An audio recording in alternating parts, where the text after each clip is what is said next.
Aujourd'hui, 500K vous emmène à la découverte du travail de Nanook Karels. Au sein de la cellule environnement, elle propose aux différentes cantines des écoles provinciales d'adopter une alimentation saine et durable. Une démarche à laquelle elle associe aussi les premiers concernés, à savoir les élèves. Donc moi j'ai pour mission de développer l'alimentation saine et durable dans les écoles de l'institution provinciale. On n'achète pas de la mayonnaise toute faite. Varier les menus et réintroduire les nouvelles denrées sans sacrifier le goût. Donc ça, c'est aussi retrouver un peu tous les légumes datant.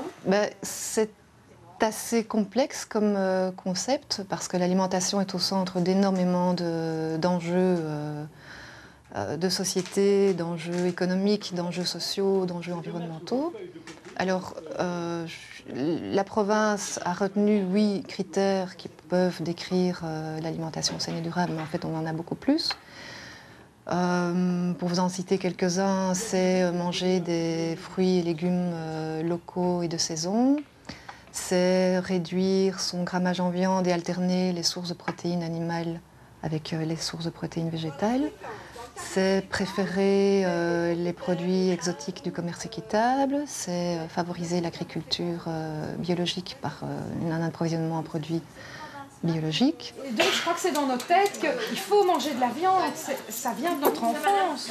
Moi, mon focus, c'est la composition de l'assiette et le fait qu'elle soit évidemment consommée. Parce que si on fait une belle assiette qui est jetée à la poubelle, évidemment, ça n'a aucun intérêt. Et donc, moi, ce que je vise, c'est de voir comment la composition de l'assiette change. Bon, alors c'est un travail de longue haleine, puisqu'on est dans du travail culturel, donc on ne peut pas comme ça faire la révolution et supprimer les tomates. Enfin, ça, on l'a quand même fait. On a quand même supprimé les tomates pendant quelques mois de l'année, parce que c'est vraiment un produit hors saison qui est a priori consommé toute l'année et qui est vraiment une aberration au niveau environnemental.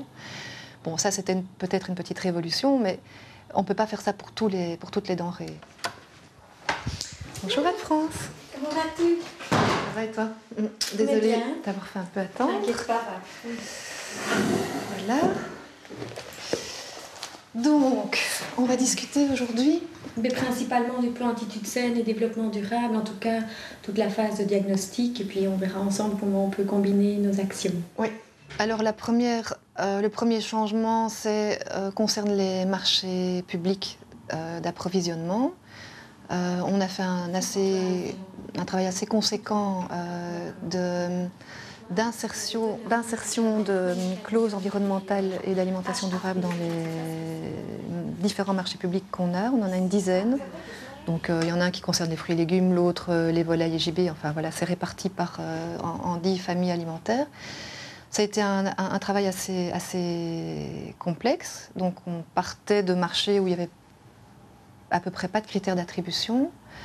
Donc il a fallu quand même être assez créatif, donc étudier les réglementations des marchés publics et puis s'informer sur les possibilités d'insertion de clauses environnementales. Parce que dans toutes les émissions sur le bien-être nutritionnel, etc., moi j'ai toujours entendu qu'il fallait manger presque tous les jours de la viande ou du poulet, etc. Et du poisson. Ici, ce qui est difficile, c'est qu'on s'adresse à des élèves qui sont déjà des adolescents.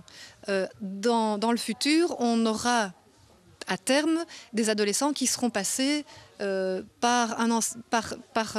leur enseignement déjà une sensibilisation à des changements alimentaires pour leur santé, pour l'environnement et pour le reste, tous les habitants de la planète, quoi. Le changement, c'est pas facile. Le changement, c'est pas facile, il faut être patient, progressif, mais c'est passionnant.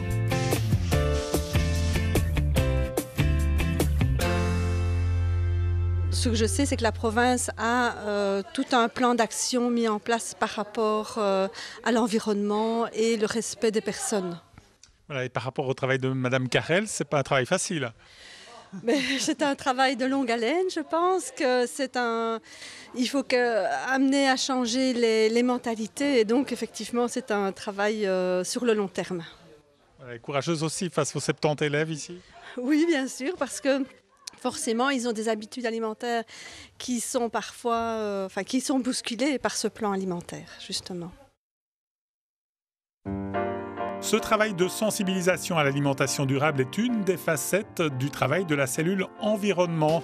Ses objectifs principaux sont notamment de participer à la restauration et la préservation durable de l'environnement et de réduire l'empreinte environnementale de l'institution provinciale en menant des actions liées à l'alimentation, aux économies d'énergie et à la mobilité du personnel.